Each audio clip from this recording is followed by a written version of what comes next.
एक समय की बात है, गांव में एक पागल रहता था। जब भी वह नृत्य करता, बारिश होती थी। गांव वालों को उसमें बड़ा विश्वास था और जब भी उन्हें बारिश की जरूरत पड़ती थी, वे उसके पास जाते थे। उसे नृत्य करने के लिए कहा जाता और जैसे ही वह नृत्य करता, बारिश हो जाती थी। एक दिन उस गांव में कुछ लड़े के शहर से आए। उन्होंने भी गांव वालों से उस पागल के बारे में सुना, जिसे सुनकर वो चारों हंसने लग गए। वो चारों गांव वालों का मजाक उड़ाने लग गए कि ऐसा नहीं हो सकता। उन चारों ने गांव वालों का मजाक उड़ाते हुए कहा कि ऐसा तो हम भी कर सकते हैं। सभी गांव वाले उनकी ये बात सुनकर इकट्ठे हो गए। फिर वो सब उस पागल के पास गए।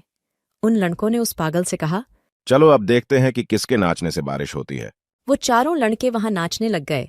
आधे घंटे बाद उनमें से एक लड़का थक के बैठ गया। फिर थोड़ी देर बाद एक एक करके वो चारों लड़के थक के बैठ गए, लेकिन बारिश नहीं हुई। इसके बाद उन्होंने उस पागल को नाचने के लिए कहा। उस पागल ने नाचना शुरू किया। सब लोग उसे नाचता देख रहे थे और देखते देखते पहले 1 घंटा बीत गया, फिर 2 घंटे बीत गए, लेकिन उसने नाचना बंद नहीं किया। वो ऐसे ही नाचता रहा और शाम हो गई। शाम होने के थोड़ी देर बाद ही लोगों को बादल गरजने की आवाज सुनाई दी। उन्होंने आसमान की ओर देखा तो आसमान में काले बादल छाए हुए थे। थोड़ी देर बाद ही बारिश शुरू हो गई। ये सब देख के वो चारों लड़के हैरान रह गए। उन चारों लड़कों ने उस पागल से पूछा कि ऐसा कैसे हो सकता है? आप ये सब कैसे कर लेते हैं? तो उस पागल ने जवाब दिया कि मैं नाचते वक्त सिर्फ 2 चीजों का ध्यान रखता हूं।